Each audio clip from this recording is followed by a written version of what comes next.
At the entrance of a peaceful suburban neighborhood, a man in a uniform aimed to fire at my wife, but instead of the reaction he expected, she simply raised an eyebrow, tilted her head, and asked, "Do you know what a proper safety check is?" She didn't flinch. In fact, she smiled slightly. Within moments, she had taken the weapon from his hands, safely disarmed him, and returned the gun empty as though it were an everyday occurrence. But the best part, it all happened on camera. The moment the footage went public, people immediately asking questions. How is this even possible? How does she pull that off without causing a scene? You see, people like James, the overzealous security guard who thought he could intimidate my wife, don't get it. They mistake forceful behavior for true danger. They believe power lies in loud voices, heavy builds, and intimidating tattoos. But my wife, she's 5 feet 6 inches in a calm presence with an unshakable demeanor. The type who could calmly assess a situation and outmaneuver it without ever raising her voice. This time James was the one who ended up looking foolish, and the entire security company wasn't far behind. Let me rewind a bit. We had just moved to Evergreen Ridge, a gated community in a quiet, affluent area. The pristine lawns, the perfect little bird baths in every yard. It all seemed like the perfect place for us to start fresh. My wife had spent years in high-stress operations, moving from one dangerous mission to another across continents. Her body bore the marks of those years of service. As for my work in tech, cybersecurity specifically, I deal in paranoia, constant vigilance, and keeping a low profile. I thought I had everything figured out until I met the HOA, the Homeowners Association. There was nothing short of a dictatorship. Their rules weren't just suggestions, they were demands. From strictly monitored lawn sizes to the most trivial complaints about leaf blowers, they had a system for everything. The president of the HOA, Steve, was a former mall security guard turned community watch chef. He had the charisma of a rock and ego to match. His favorite sidekick was Carl, the oversized security guard with a badge that seemed comically larger than his brain. Then there was the ridiculous security system. It wasn't enough to just have a gate. No, any guest coming through had to be on the approved list, submitted 72 hours ahead. If you didn't have the little sticker on your car placed just right, you could be stuck outside. My wife, exhausted from a long night at the hospital visiting her father, arrived home early one morning, exhausted and in gym clothes. She forgot her pass. No big deal, right? Carl, however, didn't see it that way. Rather than simply verifying her address, he decided this was his moment to play the tough guy. He accused her of trying to pull something shady. He wouldn't even let her call me to sort it out. Instead, he tried to escalate the situation. When he threatened to keep her from entering the community, she calmly requested he verify her name in the system, but Carl refused. That's when he pulled out his gun. It wasn't aimed at her in a defensive way.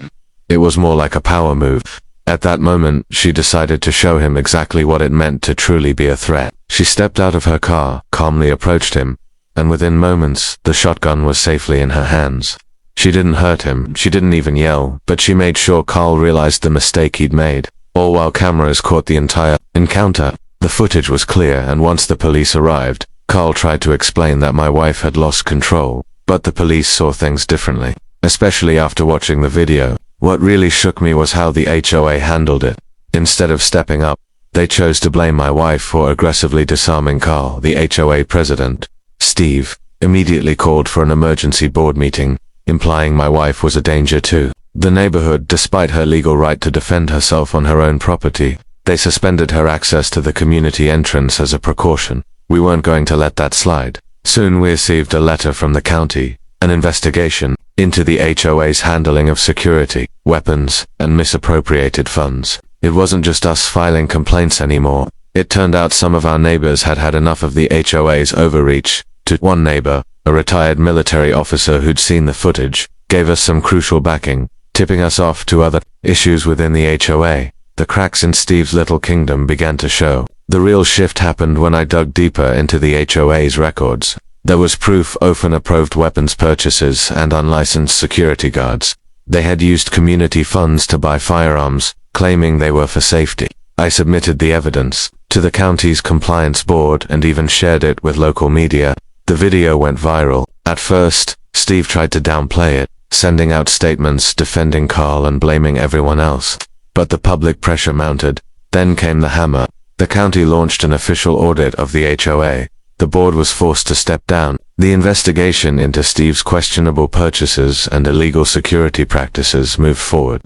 Finally, the HOA was under investigation for corruption. On the day of the hearing, we arrived at the county offices. My wife wore her professional military uniform. Not military, but a uniform that spoke of years of service and discipline. Steve, meanwhile, showed up with his usual forced smile, but it was clear from the start, he knew his time was up. His supporters had abandoned him, and when the charges were read out, misuse of funds, illegal arms purchases, and more, Steve's face went pale. It was over.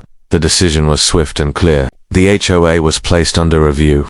All current officers, including Steve, had to step down. The most satisfying part, the residents who had supported the HOA out of fear were now rallying behind us. The victory was complete. In the weeks that followed, the HOA was officially dissolved. New elections brought in a board that actually cared about the community. The shotguns were confiscated and Carl's name disappeared from their cords. Steve, he resigned with a polite but telling letter.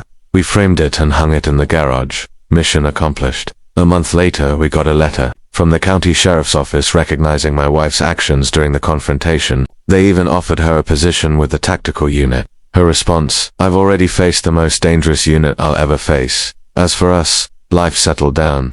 No more HOA drama, no more threats. Just a neighborhood where peace was restored, not by pretending nothing happened, but by knowing that when you face injustice, you don't flinch. In the end, it wasn't about the power of a weapon or the strength of authority.